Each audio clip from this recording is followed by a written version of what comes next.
올해 초에 계산하기로는 7,150만 온스가 부족할 거라고 생각을 했는데 실제로는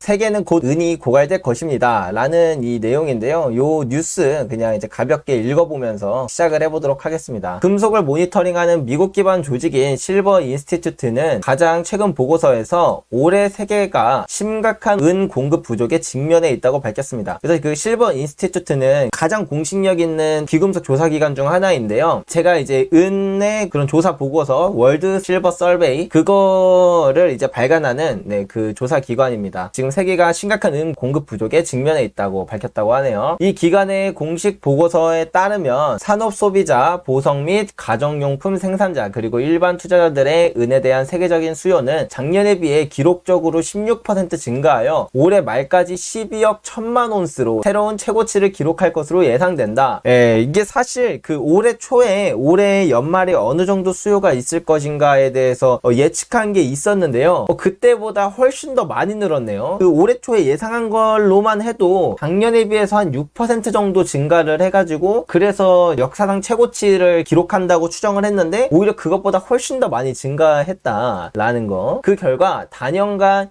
1억 9,400만 온스의 은 공급 부족이 발생했으며 이는 작년 수준의 4배입니다. 야, 어마어마하게 늘었다는 거죠. 네, 그 은 공급 부족 현상이. 보고서에 따르면 코맥스와 런던 금시장 협회가 여기를 LBMA라고 하는데 아무튼 모니터링하는 런던과 뉴욕의 은 저장량은 이미 올해 약 3억 7천만 온스 감소했다고 합니다. 이 무려 25%가 감소를 했다. 와, 어마어마한 양이 지금 이 실물이 빠르게 사라지고 있다는 그런 모습이 나타나고 있다고 하네요. 기관은 은에 대한 수요를 높이는 주요 요인 중 하나는 자동차에 더 많은 전자장치가 사용됨에 따라 증가하는 자동차 제조업체의 사용 증가라고 지적합니다. 그러니까 전기차로 인해서 은의 수요가 급격하게 증가하고 있다. 세계가 이 기후위기에 대해서 이제 좀 강력하게 권고를 하면서 기존의 내연기관 자동차에서 전기차로 되게 많이 바뀌는 추세잖아요. 근데 이 전기차에서 전기 배터리에 이제 들어가는 은의 양이 이제 뭐 한 대당 25g에서 한 50g 정도라고 하는데 뭐 이렇게만 따지면 많은 수치는 아닐 수 있겠지만 전기차 자체가 전 세계에 보급이 되다 보니까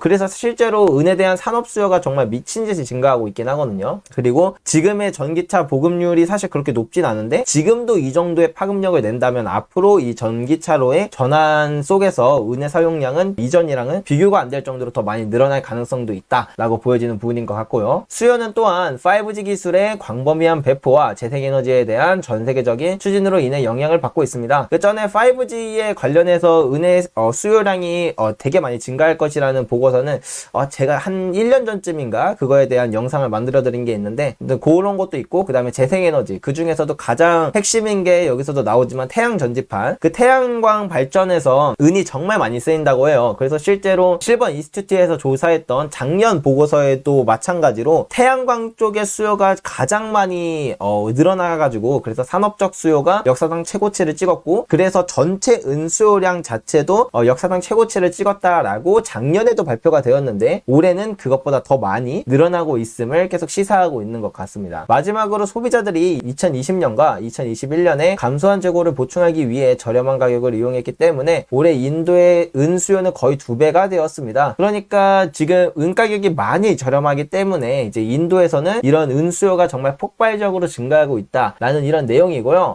요거에 대해서 제가 이전에 그 완전 올해 초였죠. 올해 초에 발표된 그 보고서였는데 근데 저는 6월쯤에 이거에 대해서 칼럼을 작성한 거를 우리가 같이 잠깐 보면 은 공급 문제라고 해서 수요에서 공급을 뺀 이 양이 보시면 아시겠지만 이제 2021년부터 적자가 나기 시작을 했거든요. 그러니까 공급이 부족해졌다는 거예요. 수요가 더 많아가지고 수요에 비해 공급이 적어서 그래서 적자가 나기 시작했는데 2022년에는 조금 더 늘어날 것으로 봤는데 이게 얼마였냐면 작년에 2021년에 5,180만 온스였고 올해는 7,200만 온스 정도 부족할 것이라고 예상을 했었는데 분명히 올해 초에 근데 실제로 올해 이제 말쯤 돼가지고 이제 거의 그 수요량에 대해서 추정치랑 비교했을 때 진짜로 올해는 훨씬 더 많은 1억 9,400만 온스가 부족할 것으로 예상이 된다 라고 이렇게 하네요. 야, 이게 어마어마한 양인데, 여기서 이게 올해 이제 2022년 거 이제 발표된 보고서에 따르면 원래는 이제 이 수요량 자체가 이 전에 얼마였는지랑 같이 비교를 해드리겠습니다. 11억 온스 정도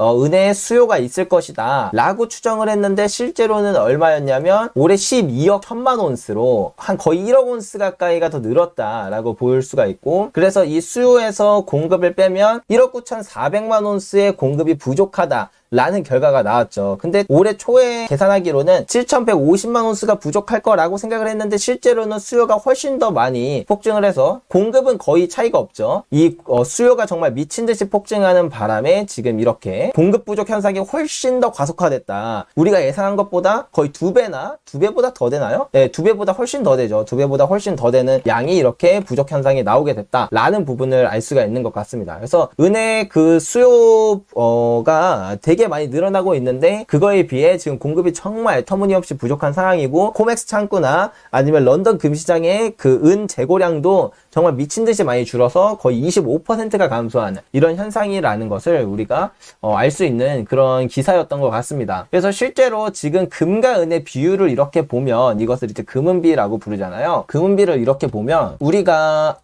역사적인 관점과 그 다음에 현재의 관점을 둘 다 이렇게 놓고 보면, 이게 이제 역사적인 관점에서의 금은비 차트를 제가 만든 건데요. 보시면 아시겠지만 기원전 3200년부터 1890년까지 금은비는 약 거의 10대 1에서 한 20대 1 요 사이에서 움직였다고 보시면 돼요. 실제로 뭐 금과 은의 매장량 차이나 혹은 뭐 총량의 차이나 수요량이나 뭐 아니면은 생산량 요런 거의 차이를 다 비교해 보면 한 10대 1 정도가 적당하긴 해요. 예, 그게 다 10대 1 언더거든요. 그래서 실제로 이제 기원전 3200년부터 1890년까지 거의 5000년이라는 시간 동안 금은비가 10대 1에서 20대 1 요 사이에서 움직였다는 거, 그리고 가장 많이 움직인 건 10대 1에서 15대 1 요 정도 사이에서 움직였다는 게 일반적이었다는 게 맞는데, 근데 현재의 금은비를 보면 81.34대 1, 그러니까 지금 금은비 자체가 정말 역사적으로 말도 안 될 정도로 지금 높은 위치에 있다는 거죠. 역사상 거의 유례가 없을 정도로 금은비가 많이 벌어져 있고, 그래서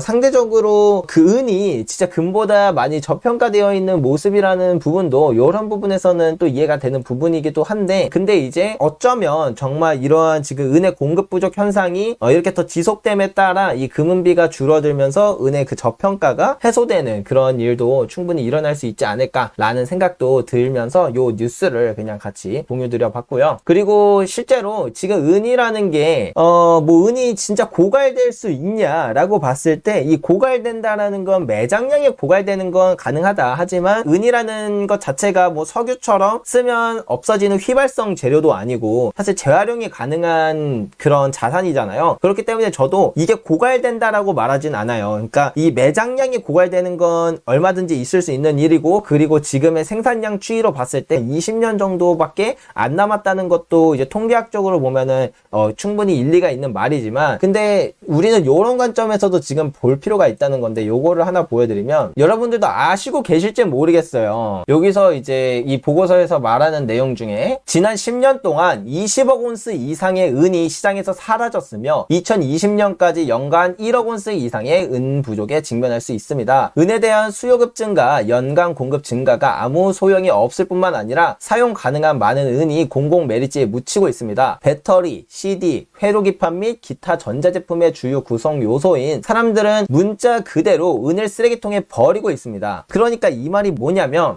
이게 은은 재활용할 수 있는 건 맞아요. 근데 이 은이라는 그 자산 자체가 지금 정말 말도 안 될 정도로 싸긴 싸거든요. 어느 정도냐면 여기서도 말하는 게, 이거는 우리나라의 뉴스도 아니고 그냥 세계의 뉴스예요. 그러니까 세계 어느 나라에서도 이 은이라는 게 너무 채산성이 없는 거예요. 이게 광산에서 캐면 되면 그나마 뭐 좀 나을지도 모르겠는데, 이제 도시광산 같은데 폐가전제품에서 이 은이 좀 담겨 있다고 해서 뭐 예를 들어서 이 키보드 안에 은이 한 50g 담겨 있다 하면은 이거 까서 은을 채굴하시겠나요? 사실 인건비가 더 들겠죠. 인건비만 해도 뭐 1시간에 우리나라에서 최저임금 받아도 10,000원은 받는데 뭐 은이라고 해봤자 사실 뭐 가격이 그렇게 비싼 게 아니다 보니까 이 인건비가 안 나와서 사실 버려지는 은이 거의 절반 이상이다 라고 이야기를 하고, 그리고 우리나라 안에서도 보면은 제가 인천에서 뭐 도시광산 사장님들 이렇게 만나보면 그냥 은만 들어있으면 버린다고 해요. 만약에 금이나 다른 이런 금속류들이 많이 포함되어 있으면 그냥 채굴을 하는 김에 은도 같이 채굴을 하는데, 은밖에 없으면 그냥 그 채로 통째로 버린다고 많이 하거든요. 그래서 실제로 지금 이 은 가격 자체가 정말 말도 안 될 정도로 싼 건 맞는 것 같습니다. 그렇다 보니까 공급에 비해 수요가 이렇게 넘치는데도 이런 재활용으로 인한 그런 리사이클링 실버가 그 공급을 못 받쳐주는 이유도 이런 거고, 요거의 가장 근본적인 이유 자체는 금 가격이 너무 싸기 때문이다 라고